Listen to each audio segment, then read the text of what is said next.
কলকাতা পুরসভার শিক্ষা বিভাগে নোটিশ ঘিরে বিতর্ক। নোটিশে পুরসভার হিন্দি মাধ্যম স্কুলে ঈদের জন্য দুদিন ছুটি বাতিল করা, বিশ্বকর্মা পুজোর ছুটি বাতিল করা হয়েছে। বিরোধীরা সরব হতেই ফের নোটিশ জারি করে পুরনো নোটিশ বাতিল করার কথা জানানো হয় এবং ছুটির নোটিশ বিতর্কে শোকজ করা হয়েছে কলকাতা পুরসভার শিক্ষা বিভাগে চিফ ম্যানেজার সিদ্ধার্থ শঙ্কর ধারাকে। বিস্তারিত জানবো, অর্ণব মুখোপাধ্যায় রয়েছেন। অর্ণব, ঠিক কি কারণে এই বিতর্ক? দেখো, গতকাল একটি বিজ্ঞপ্তি জারি হয় যেখানে বলা হয় যে ঈদের দুদিন ছুটি দেওয়া হচ্ছে হিন্দি মাধ্যম স্কুলগুলোতে, এবং তার পাশাপাশি তারপরের লাইনেই যেটা লেখা হয় যে বিশ্বকর্মা পুজোর ছুটি বাতিল করা হচ্ছে। তো স্বাভাবিকভাবে ঈদে দুদিন ছুটি দেওয়া হলো এবং বিশ্বকর্মা পুজোর ছুটি বাতিল করা হলো, এই একটি বিজ্ঞপ্তি প্রকাশিত হয় এবং তারপরে থেকেই কিন্তু বিতর্ক দানা বাঁধতে থাকে। অশোক কুমার সিনহা যিনি রয়েছেন বিজেপির এই সমস্ত যে কর্মচারী ইউনিয়নের যারা রয়েছেন, তারা কিন্তু সমাজ মাধ্যমে এগুলো পোস্ট করতে থাকেন যে কেন এরকম হচ্ছে, কেন এই ধরনের ঘটনা ঘটছে, এগুলো নিয়ে তারা পোস্ট করতে থাকেন। এবং তারপরই এই নিয়ে যখন তোলপাড় হতে শুরু করে, তার মাঝখানেই আজকে বলা হয় যে এই পুরো বিজ্ঞপ্তিটি বাতিল করা হলো। তবে এই বিজ্ঞপ্তি বাতিলেই কিন্তু পুরো বিষয়টি থেমে থাকেনি।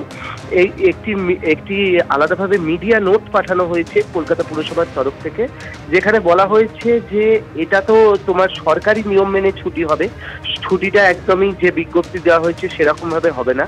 এবং যিনি বিজ্ঞপ্তি দিয়েছেন তিনি ঊর্ধ্বতন কর্তৃপক্ষ বা অ্যাপ্রোপ্রিয়েট অথরিটির নির্দেশ ছাড়াই তিনি এরকম ভাবে একটা বিজ্ঞপ্তি দিয়েছিলেন, এবং তা বলেই কিন্তু ক্ষান্ত হয়নি। তার সঙ্গে সঙ্গে এটা বলা হচ্ছে যে কেন তিনি এরকম, যে আধিকারিক এই নোটিশ দিলেন, কেন তিনি এই ধরনের নোটিশ দিলেন। P4 insulated water tanks, kitchen and bath fittings, বিশুদ্ধ জল, সুস্থ জীবন, P4 আজীবন।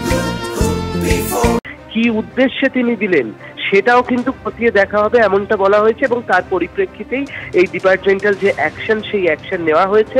এবং তার পাশাপাশি তাকে জিজ্ঞেস করা হচ্ছে যে কি উদ্দেশ্যে তিনি এই ধরনের একটা নোটিশ দিলেন, যেখানে এই ধরনের কোনো সিদ্ধান্তের কথাই কলকাতা পুরসভা বলছে তারা যে ঈদেতে যে দুদিন ছুটি দেওয়া হবে আর বিশ্বকর্মা পুজোর ছুটি তুলে দেওয়া হবে, এই ধরনের কোনো সিদ্ধান্তই তারা নেননি।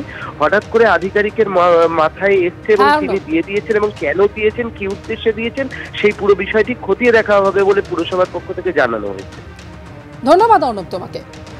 যে নোটিশ ঘিরে বিতর্ক, অর্থাৎ কলকাতা পুরসভার শিক্ষা বিভাগের তরফ থেকে যে নোটিশ দেওয়া হয় যেখানে হিন্দি মাধ্যম স্কুলে ঈদের জন্য দুদিন ছুটি কিন্তু বাতিল করা হয়েছিল বিশ্বকর্মা পুজো ছুটি, এবং বিরোধীরা এই নিয়ে সরব হতেই ফের নোটিশ জারি করা হয় এবং পুরো নোটিশ বাতিল করার কথা জানানো হয়।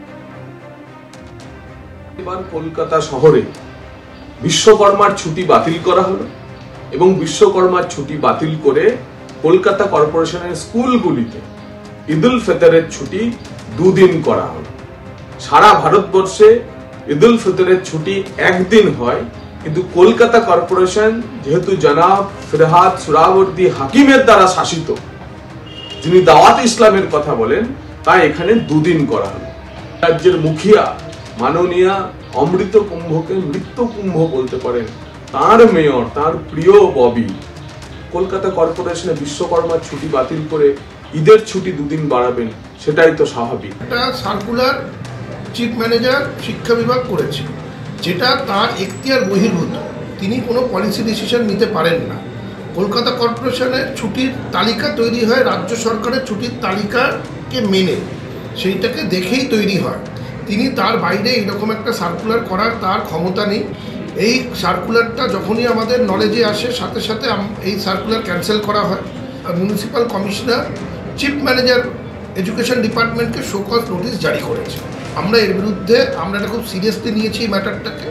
আমরা এর বিরুদ্ধে যা যা পদক্ষেপ নেওয়ার, ডিসিপ্লিনারি পদক্ষেপ, আমরা সেটা নেব।